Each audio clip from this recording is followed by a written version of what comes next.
12:03 in Edmonton. Good afternoon. Happy Friday. It's the Oil Stream presented by Boston Pizza. Gazzola with Wilkins. Who keeps doing this to the damn microphone?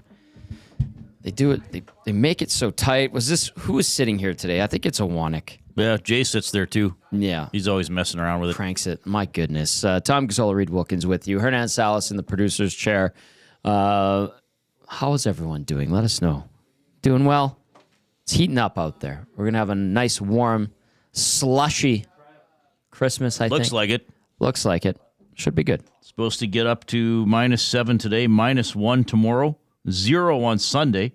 Christmas Day right now calling for a high of 4 and a low of -8. Not bad. Not bad at all.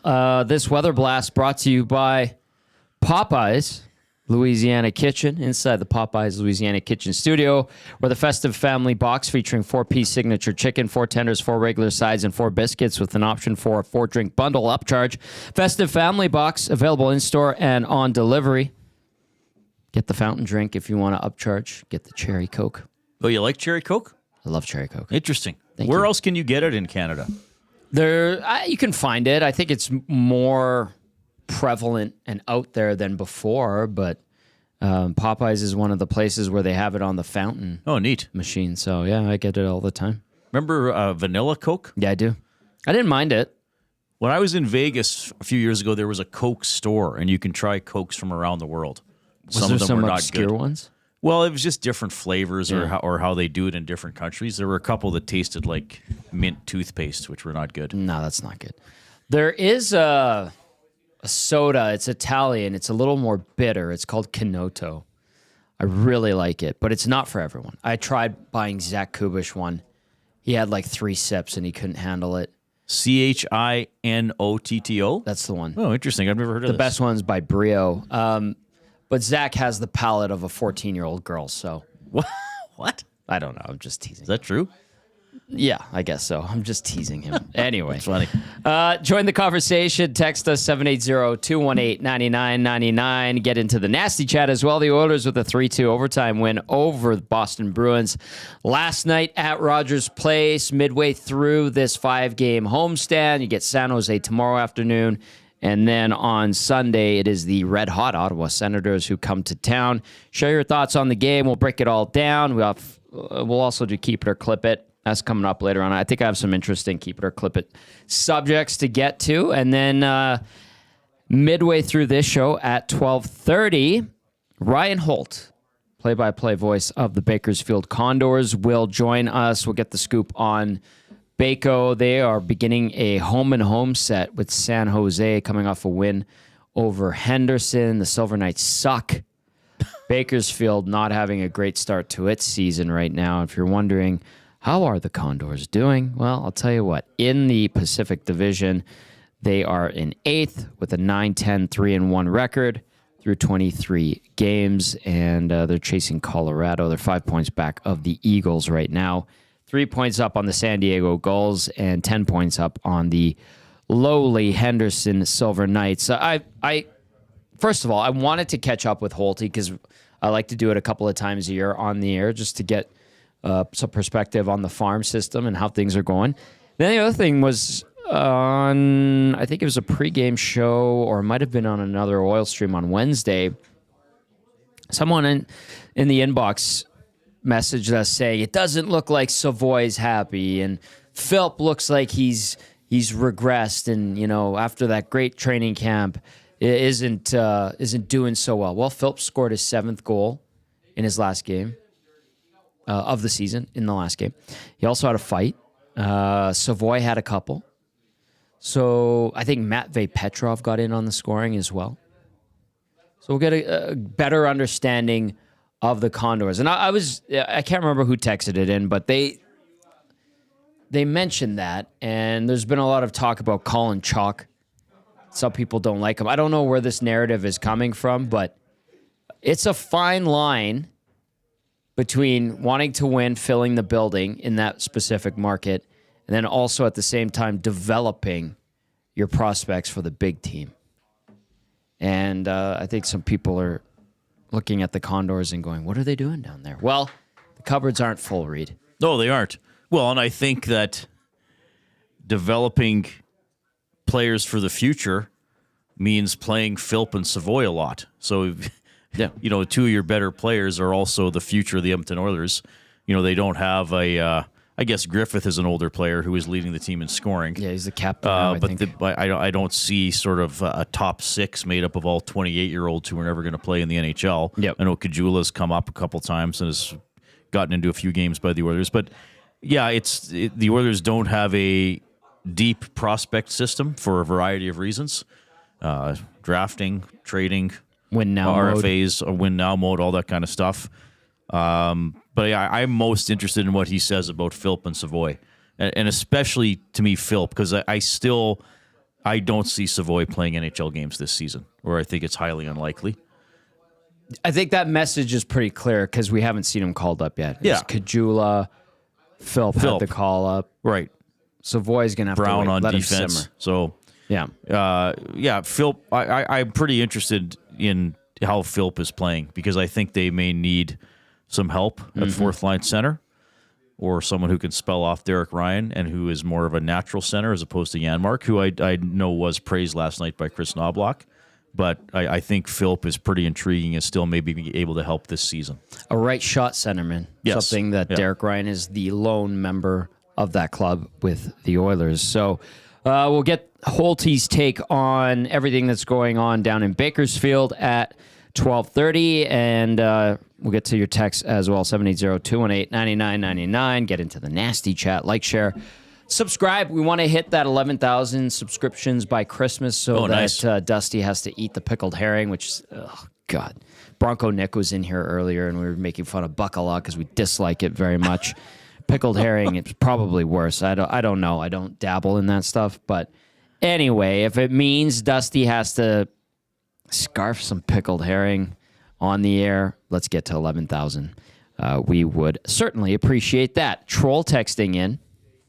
The first sip of vanilla Coke was great, but it goes downhill rapidly after that. There are things like that. Yeah. I was talking to Jay the other day after work. It was at Wednesday night. I went to Kingsway to do some shopping, and I grabbed some mall Chinese. And that's what mall Chinese is like. You're like, oh, yeah, why don't I eat this more often? And then when you're about halfway through, it's like, oh yeah, that's why. Why do I eat too much this at all? food, too glompy, too much sauce. But it looks so good, and it smells so good. And the ladies that work the counter, they're like, 2 items, 3 items. And they're like, what do you want for noodles? Do you want chow mein? And you're like, oh, my God, this is going to be amazing. And then you start plowing through it. You're like, I'm full. Yeah. I did not need all of this. No. Yeah. But and it was a great I combo haven't plate. eaten in a food court for a while, and I was like, wow, it's not cheap anymore. No. And how is the experience? Because Kingsway, you get some interesting clientele in there. Yeah, it was good. I mean, I was there. It was about 7 by the time I was eating because I went after work, so it wasn't that busy. Okay. There were I believe, judging by their accents, they sounded Eastern European working at the Quick Walk. What? Yes, it was not Chinese people. Maybe they're there different hours. I don't know. Eastern Europeans. That was the accent anyway. As the son of an Eastern European, that baffles me. Yeah, I was a little surprised.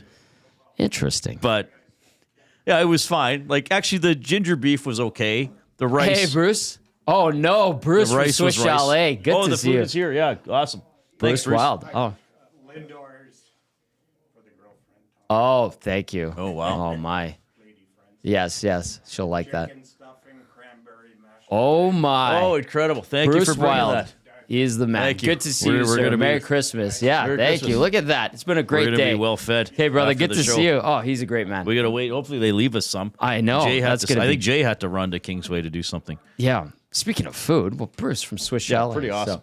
So, that's a very, very nice treat. By the way, it's been a very pleasant time today, specifically. In general, this week. Usually, even in normal weeks, it's quite pleasant around here. But True. The visits, the contest and prize winners that have popped by.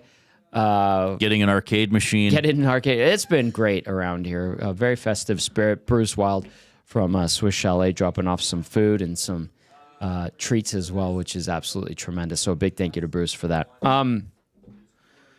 Just to finish this food court thing. Yeah, Expensive So, no, now. there was no. Yeah, it was almost $20 for 3 items and a No. fountain pop Coke. It might have been 17 or 18. I was like, oh, this Old $7.95 meal days are behind Gone. us. I guess the ginger beef was okay. The rice was rice, but the way they put it in the package didn't look very appetizing. No, and because it was Eastern Europeans doing and the it, sweet and not sour Chinese pork people. had so much sauce. It was just like, oh my God, like it's just drowning. I love Szechuan beef or chicken. I love that sauce. I just picked those because whatever. That's and what I picked. always get the Shanghai noodle. I don't want I the went rice. through a stretch where I got the noodles instead of the rice, but it'd been a while since I'd had mall Chinese. Okay. So I think I just thought I'll just get the rice today. It was fine. I'm I ready wasn't for that hungry. I Swiss probably chalet. ate about 2/3 of it. Yeah. And then I was like, okay, that's good. I'm done. I'm full. Good The till gullet next. is- Good till next Christmas. Yeah. Well, okay. There we go. To those that are on your way to shopping right now, we salute you. Good luck. Awanik was saying earlier that today and tomorrow are the busiest two Friday and Saturday before Christmas. shopping days. So good luck. Be tolerant of your peers that are also doing the same thing. And just don't throw any elbows when you're in the mall. No. Or shopping. Mike outside of Edmonton texts in and says, funny, I ate the Ukrainian place and they had Chinese people working there. I know awesome. it's probably a joke, but well played. And then Joel I don't says, think he is joking. I think You think he's being serious? That's Okay, true. okay. I think it's funny. I think he's being serious. I think it's funny regardless. And then Joel says, now I want kimchi. I don't Which know. is Korean, right? That is, I Yeah. believe so. Yeah, Korean barbecue is phenomenal. Oh, now I'm going to really need to eat. So I hope the boys save some Swiss chalet for and for us. Jay here. as Thank well. you to Bruce. All right. Yesterday's win, 3-2 in overtime. A poopy first period, as I called it on the Very much. post game show last night. I was put up to it by someone, and she got a giggle out of it. So that's why I dropped that. But it wasn't a good first period for the Edmonton Oilers. And you heard Leon Draisaitl talk about the first and third. Yeah. He didn't particularly like those. Draisaitl, by the way, 3 points, picking up his 900th in the process. I have a question and keep it or clip it about him later on. Just your overall thoughts. I know you hopped on with the post-game show with myself and Hernan last night, but just for those that didn't catch it, maybe what'd you think of the game? And now you've had a night to decompress as well. Yeah. Well, the Oilers didn't start on time. They didn't start till probably about 8:03. As opposed to 7:07 or whenever they drop the puck. But I give credit to Boston as well. I always say, remember, there are two teams out there. They played a very determined game. Mm-hmm. They made it hard for the Oilers to get to the front of their net, especially in the first period. They were busy in the offensive zone as well. I think the Bruins' attack sort of waned as the game went on for the most part. But the Oilers stuck with it. Down 2-0, that's not insurmountable. There are 2-goal comebacks quite regular in the NHL, but I think to the Oilers' credit, they didn't fall down 2-0 and think, oh my God, we're going to win 5-3 or 5-4. I think they sort of realized, like, okay, we might have to get it into overtime and hopefully win 3-2 or 4-3. Yep. Skinner made good saves as the game went on when he was tested, and you saw in the second period the Oilers started to get more chances. Like, they were able to get to the front of the net. They were able to generate a little more speed, and they didn't score on anywhere near their best chance in the second period. That was a terrible goal allowed by Swayman, but the Oilers were starting to get more pucks to the net. And then, I thought that was an interesting point by Draisaitl, and I suppose he's right in that the Oilers didn't have a lot going in the third period. I don't think Boston did either. No. Boston had that one flurry where they took 3 consecutive shots that went wide. Remember the right wing went shot, back and left wing forth shot, and back and and I know forth, those yeah. were kind of from distance, but they were all hard shots with people going to the net. And then McDavid made a play. Took it to the net and kind of more of a brute. There was skill involved, but the way the puck went in, it wasn't like he went far down. And I didn't even realize how it went in until I saw the replay. He tucked it. I thought he reached around or jammed in the rebound. I didn't realize it went underneath. And I even thought, went backhand to forehand, and then he brought it back, and I think he knew Swayman was coming across. Oh, okay. I think that was cerebral on his part. He tucked it through. I even wondered when I first saw it live if they were going to challenge for goalie interference. And again, because I thought the puck had gone to Swayman's right. And I was like, oh, did McDavid bump him or hit his pad? Mm-hmm. I didn't realize it had gone underneath. So good goal to tie it. They stayed with it. They didn't get frustrated. I think the coaching staff made some adjustments with the D pairings, which was interesting to break up Ekholm Yeah, I and was going to Bouchard. ask you about that. Though I know they kind of did get playing time because Stetcher and sometimes doesn't play a lot. So if they were almost using a 5.5 man rotation. I didn't think Stetcher played particularly well. No, he didn't. Well, and that's probably the area that has to be addressed. I mean, if you had to address one before the trade deadline. And again, I think he gives absolutely everything he has. Like for him, Yes. it's not an intelligence or effort deficit. I just think sometimes Ability. you're a little smaller and you don't have as much ability. And then overtime's always fun, right? The Oilers won the faceoff, which sometimes is enough to end the game. Boston got that one shot from the slot, and then a broken play in overtime really won it because the pass to Draisaitl didn't connect. And Nuge said after the game, I don't know if Leon's trying to get it to me. He's just sort of making sure it stays near the net, and Ekholm fires it. And I thought Ekholm was interesting after the game talking about overtime where he said, like, you got to try and roof it in that situation. You can't be careful. Like, you got to try and end the game. And I said, what's it like playing overtime without a safety net? And he's just like, well, that's why it's fun, right? But you got to take the chances when you have them. So, I mean, good for Ekholm. So Ekholm does not have an even strength, a 5-on-5 goal. He's got He has power play three goals, power play goals and now then a that 3-on-3 goal. Yeah. But I thought it was a good point for the Oilers, like just to get it into overtime. Like I think I would be saying largely the same things, even if they'd only got a point. That good for them to stick with it and not panic and just realize they just had to keep pounding away at what Boston was doing and hope they got one through to tie it. The Oilers in third in the Pacific Division as of today. Heading into action, it is kind of a busy Friday in the NHL. There will be 7 games after a 9-game slate yesterday, 11 tomorrow. The Oilers in action against the San Jose Sharks. Edmonton's on the ice right now. We'll get to some of that before we bring in Ryan Holt, but I just wanted to get into a standings update. Edmonton 2 points back of the LA Kings, who won big against Philly yesterday. The Golden Knights knock off the Canucks, so Vegas continues to lead the way in the Pacific. 45 points through 32 games with a 21-8-3 record. The Kings and Oilers have also played 32 games, by the way. LA 19-9-4 on the season, good for 42 points. Edmonton with that win last night over Boston, 19-11-2, and the Oilers and Kings will meet for the first time this season next weekend.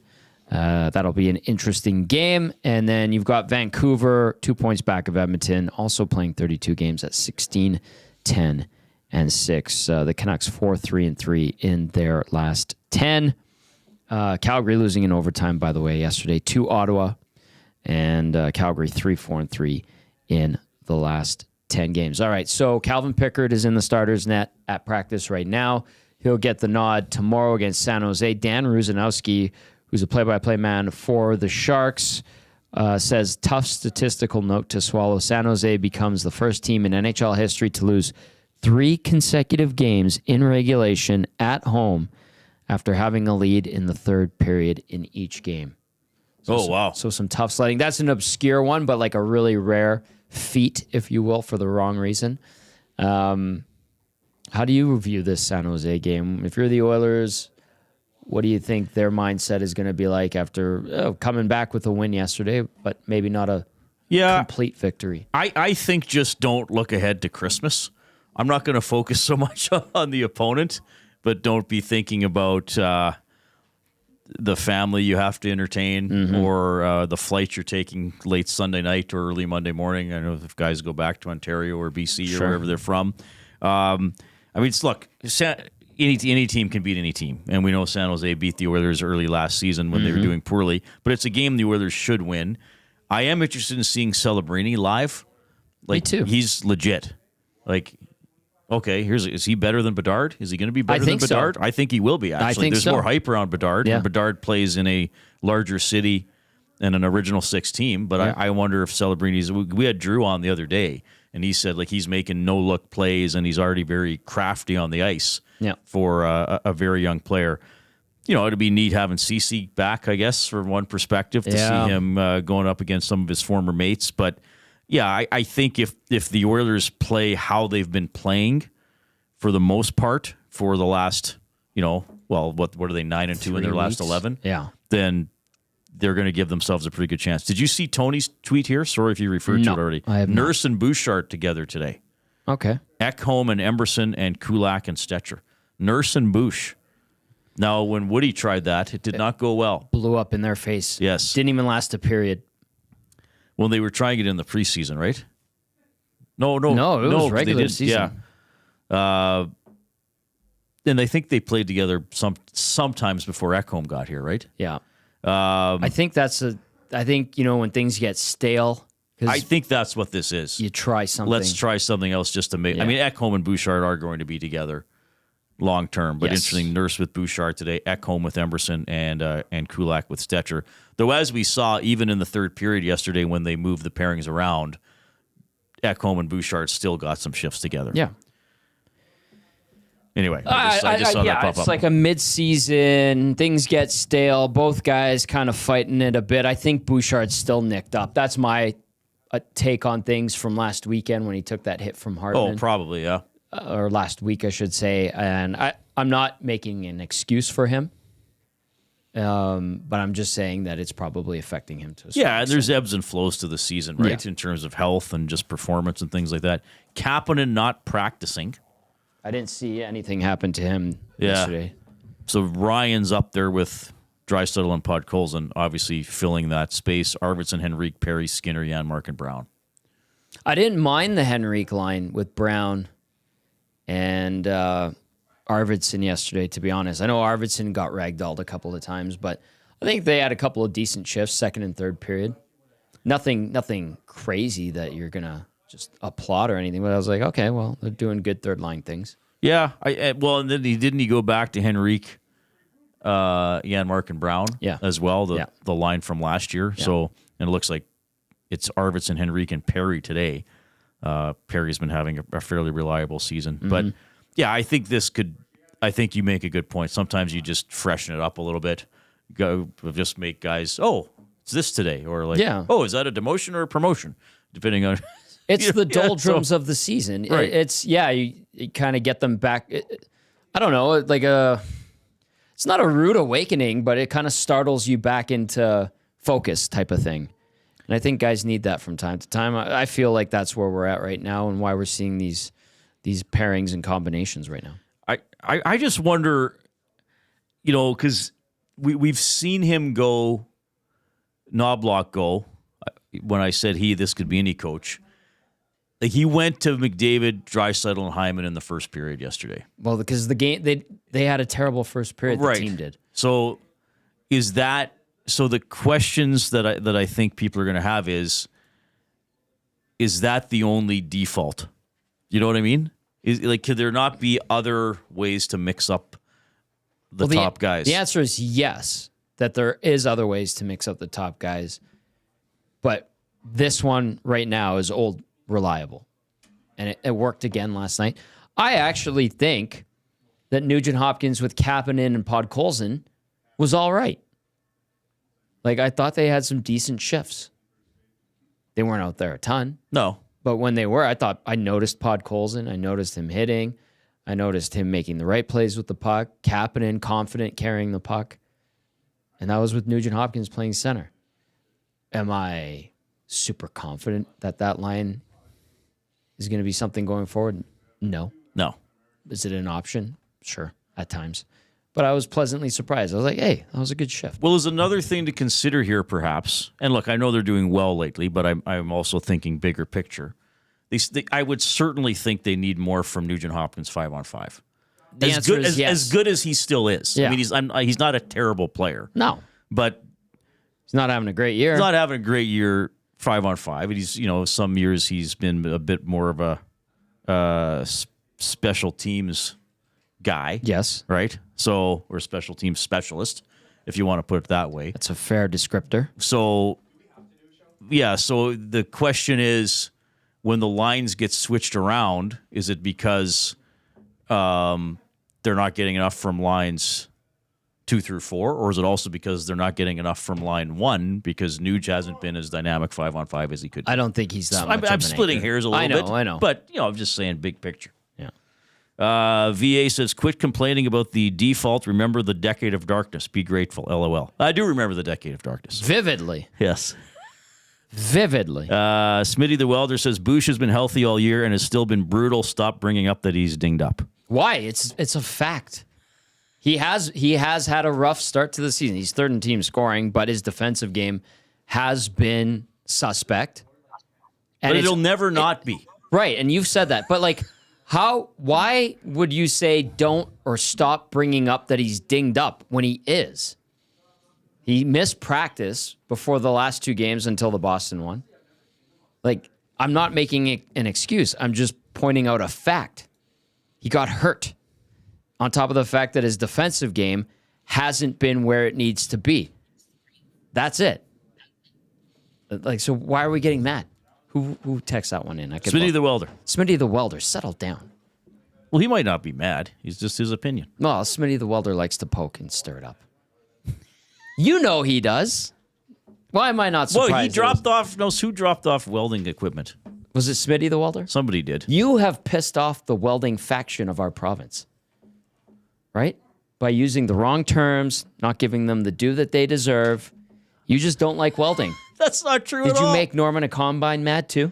No, 'Cause I he's a was good actually welder. saying I didn't know about welding, I know, and then I'm they were just teasing teaching me you. stuff. I'm just teasing you. Actually, I know very little about anything.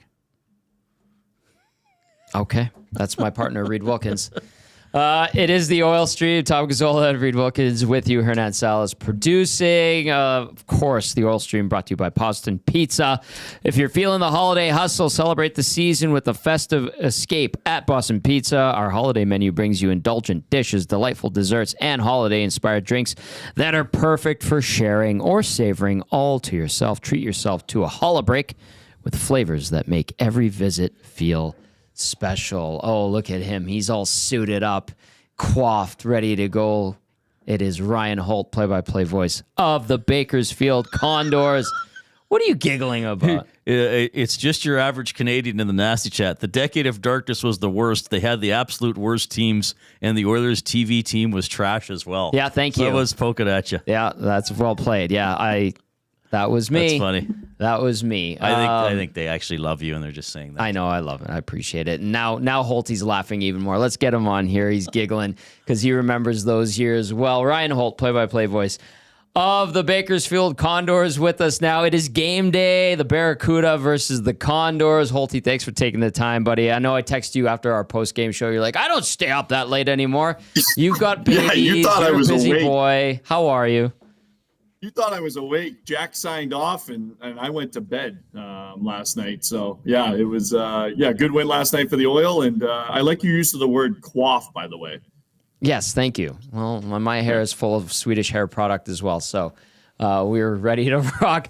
Hey, listen, Holty, let's just start off with I don't know, third of the way through the season update on the Condors. If people haven't been keeping tabs on this Bakersfield team this season, what do they need to know? Because Reid and I, off the top, we were talking about how the cupboards from the NHL side aren't necessarily full like they have been in years past, but, what are the Condors doing with what they have so far? Yeah, I think, there's three players, I guess, that you would probably look at, when you look at the Condors and when you look at what the future of the Edmonton Oilers could potentially be. One's Matt Savoy. He's the youngest forward and the guy who, probably has the longest runway for an NHL future. You have Noah Philp and you have Max Wanner on the back end. For Matt Savoy, he's been the top line right wing the entire season. He's playing 20 minutes a night. He's commanding power play one time. He's doing everything you'd want. And I think he's going to be very good in the second half of the year. He's got 5 goals or 6 goals now in the season. I think this is a guy who's going to score 20 goals this year in the AHL. I think we're going to look at him at the end of the season and think, you know what, that's a very good AHL rookie campaign, a guy who's going to push going into the summer.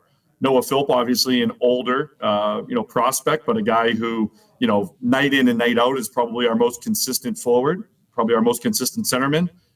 He's got 7 goals on the season. He's doing everything you'd want of him up front. Max Wanner hit a little bit of an injury bug this last week, but, he's the prospect defenseman on the back end. And then a guy, I always consider a prospect, but we never really talk about him just because he's a goalie. But Olivier Rodrigue has been, goalie one for this team all season long and been solid. So, yes, could there be more goals from this team? I think so. I think this team will get better as the year rolls on. James Hamlin's been hurt basically the entire season. Mm-hmm. We haven't seen Roby Yaraventi basically the entire season. So it's taken a little bit to get going, but really nice weekend in Toronto this past weekend. And, all signs pointing up for this team. I want to dive into a little more about Philp because I see him as somebody who could contribute this year. If the Oilers try to have somebody to spell off Derek Ryan or if there are injuries or things like that. How is that, I guess, the physical game, sort of that body position game you might want from a third or fourth line center and the faceoffs as well? Yeah, he's been very good in the faceoff dot. And I think Reid, you hit the nail on the head. What do the Oilers need, right? Like you're not developing anybody here in the AHL right now, in my mind, for a top six role. You're just not. Those roles are filled in Edmonton. Mm-hmm. And even if you look at Evander Kane, they're filled in Edmonton by guys who aren't even in the lineup currently. So what are you looking for? And I think Philp is the classic example of a guy that you would look for at the next level for the role he's going to fill. Can he play 9-10 minutes a night at the NHL level? I think he can. I think there's more offense to his game down at the AHL level just because of the minutes he plays. But he's got a terrific shot. He kills penalties. He's on the power play. He does everything that's asked of him. And I think for him to, have had a year off and to look, pretty much not out of place the way he has over the first 20 games of the season, I think is a real boost for the organization. It's another guy that this organization's added. And yes, he's a little bit older and a little bit further along down the line. But like you mentioned, he's a guy you could probably plug in right now in Edmonton and feel pretty comfortable with it. How did he do in that scrap the other night? That was a pretty good scrap. He got in some ones early. He took some late. I was kind of chatting with him. It was kind of a situation. I think he thought the linesmen were going to separate him and Gertzen, and Gertzen's a big boy. I mean, a former Edmonton Oil King. I mean, he can throw him. And, credit to Noah, that's, not something that he needs to do, but, kind of a little bit of a cheap hit on Perreault there and Philp stepped in. So, I think you forget how big Noah Philp is. He's a big kid. Yeah. He's 6'3", 220. Like he's pretty well put together. So, but he's just so quiet-mannered and so easygoing that you wouldn't expect that out of him. But, good scrap and good tilt. Ryan Holt joining us now, play-by-play voice of the Bakersfield Condors, catching up with what's going on down on the farm. We had an interesting text that came in. I really do think it was a post-game show earlier in the week, but it had something to do with what was going on in Baco, and someone pointed out that they perceived the demeanor of Matt Savoy as to be grumpy, disgruntled. I know you're not there to read these guys' minds, but you're on the road with them, Holty. This guy's a prospect. He's a rookie in pro hockey. I don't know if he's serious on game days or what, but it was just an interesting comment where I was like, how are we getting that from all the way up here? What is Matt Savoy's demeanor? Does he seem generally happy? Especially on the grainy AHL TV video. Right. Getting that. I will say that, I mean, Savvy's, a fun kid, again, this is not a young locker room, right? It's him, it's Warner, it's Petrov for guys that are, 20, 21 years of age, kind of in that bubble. And, I think that can be maybe intimidating for a young kid, but I don't think it's been intimidating for him at all. I think he's done everything that's been asked of him. He's always got a smile on his face. He's got a great duster going right now too, which has come in really nice. Not as good as Reid's beard over there, but close. Very distinguished. It's a good one for a 20-year-old, and I think he's enjoying it. It is interesting, right? Being a 20-year-old in an older locker room, but I think he's played exceptionally well. I think he had a really good game the other night. We only had 14 shots, and I think he was probably our most impactful forward, and he ended up getting rewarded with a goal in the third. So I wouldn't say he's aggravated at all or, upset at all or frustrated at all. I try and look at him like I looked at, Yamamoto when he was here at 20, Puljujärvi when he was here at 20, McLeod when he was here at 20. He's on par or above par of those guys, which is, I think, all you can ask of a guy at 20 years old. Well said.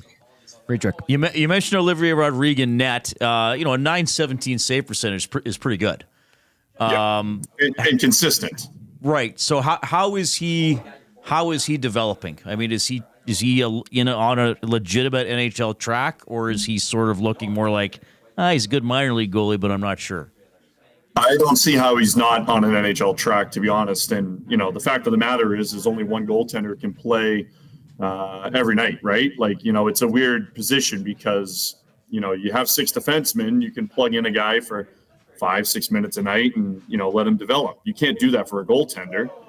So his numbers are as good as Skinner's were here in the American Hockey League. His numbers were as good as Laurent Brossois. They're better than Laurent Brossois in the American Hockey League. And I think the best part about all these games is the consistency factor. It's something I go back to all the time. He's been 917, as you mentioned, his entire career here in the American Hockey League. He's been in the top 10 in save percentage. And I think lately he's turned from the boy Olivier Rodrigue, it's what we saw when he first arrived 4 years ago, to the man that Olivier Rodrigue is now. He's a killer between the pipes.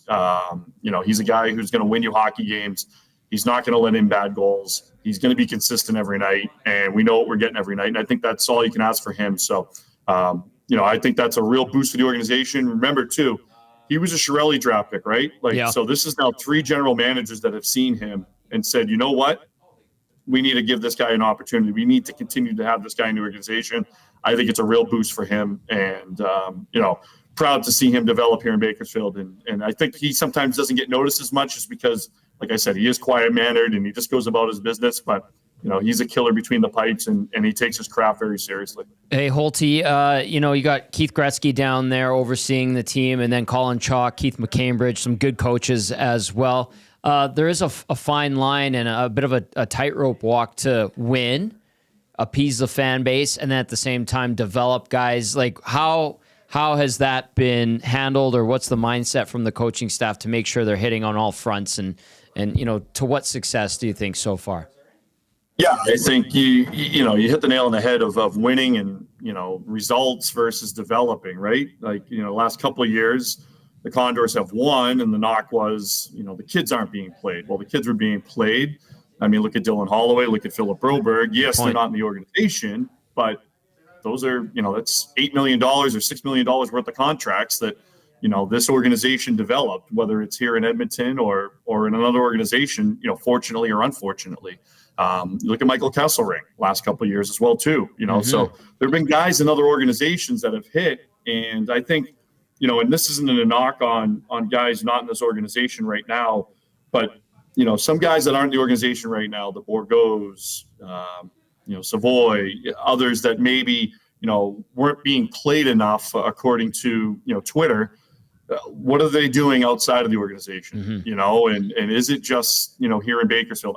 I don't think so. I think, this organization has always proven if you can play, you're going to get the ice time, you're going to earn it, and you're going to get to the next level. Look at James Hamlin, look at Vinny Desharnais, Noah Philp the last 2 years. Remember, Noah Philp came in as unheralded 2 years ago. Yep. And it was the same coaching staff, really. So, I think now they've had to get creative. They've had to bring in Jacob Perreault as a reclamation project.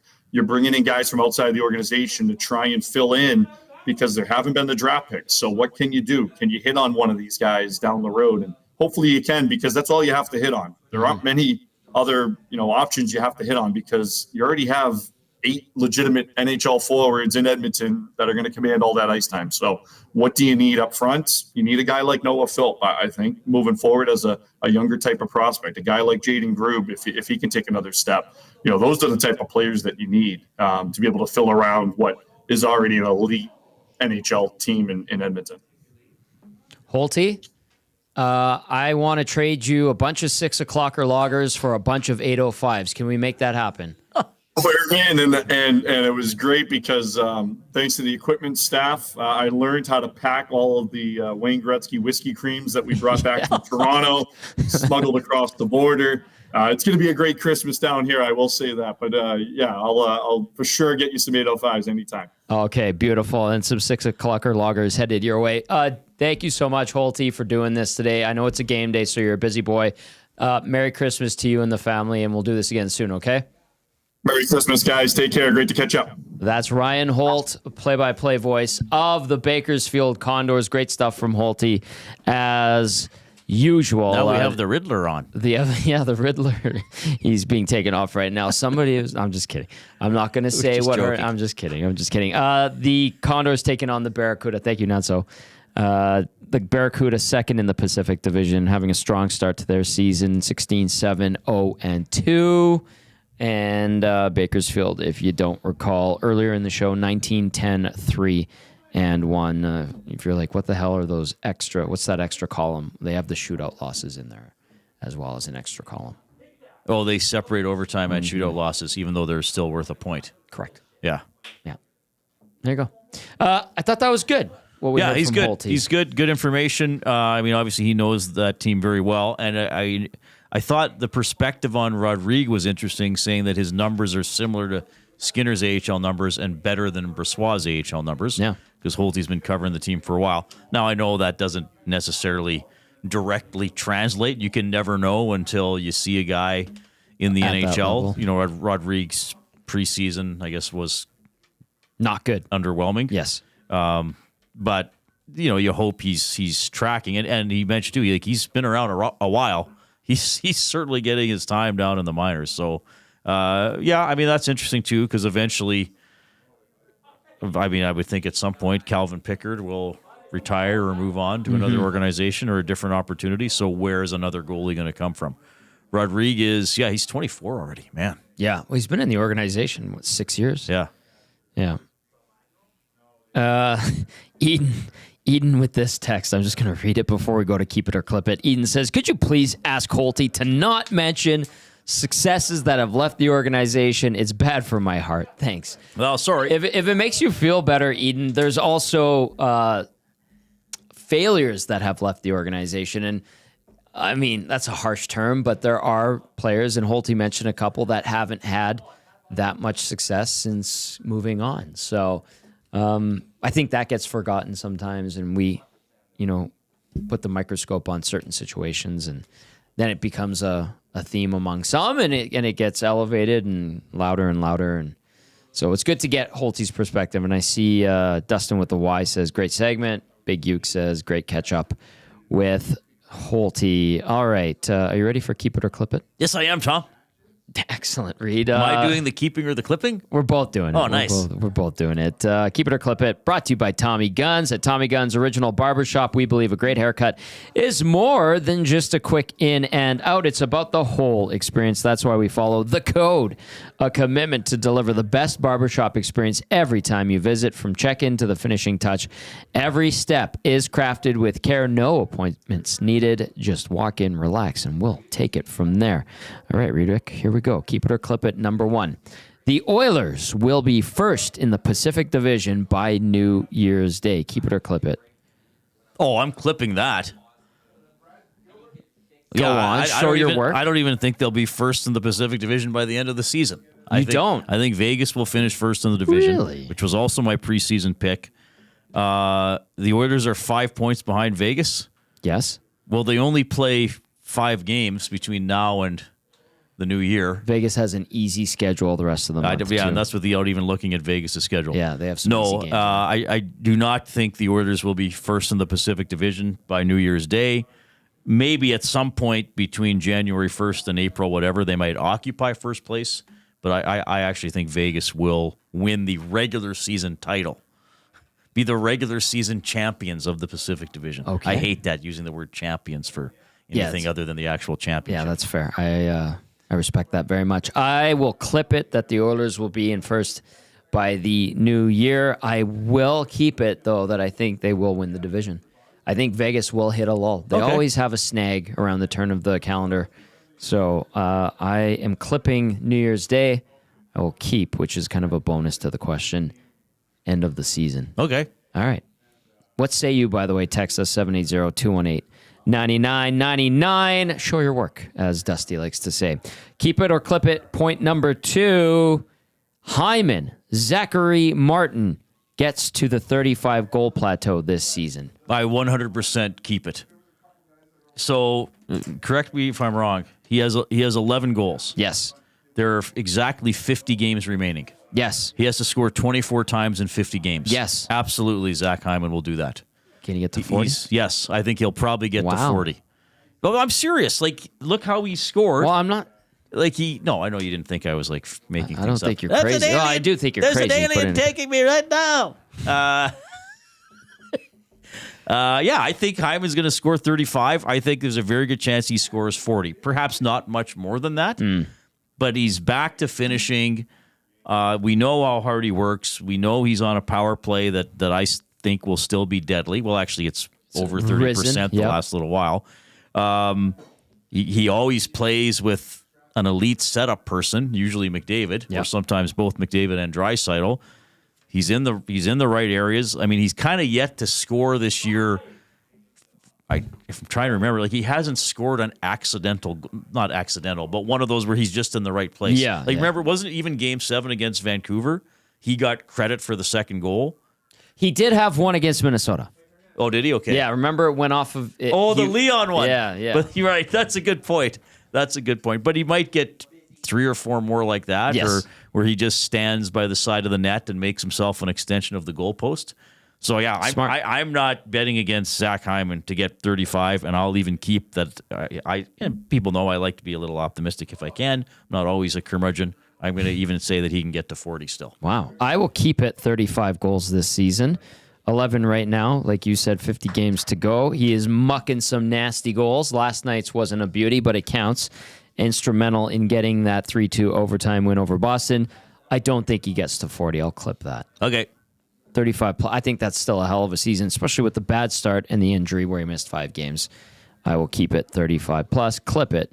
He gets to 40. All right. Number 3 on Keep It or Clip It. Leon Draisaitl will finish ahead of Wayne Gretzky on Edmonton's all-time scoring list. Oh, I got to check the points now. I will get, yeah. Well, my first instinct is to keep it because Leon is signed for another 8 years after this one. Yeah. So he has 8 and almost 2/3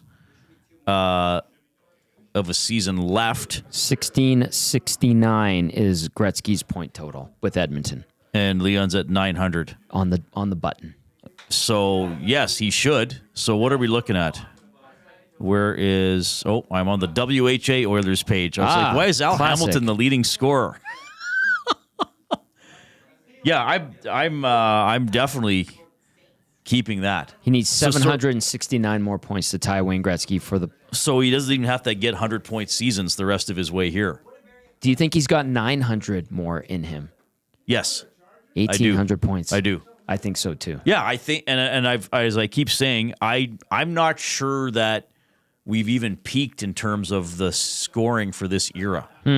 I haven't checked recently, but as of about 2 or 3 weeks ago, the league save percentage was .901.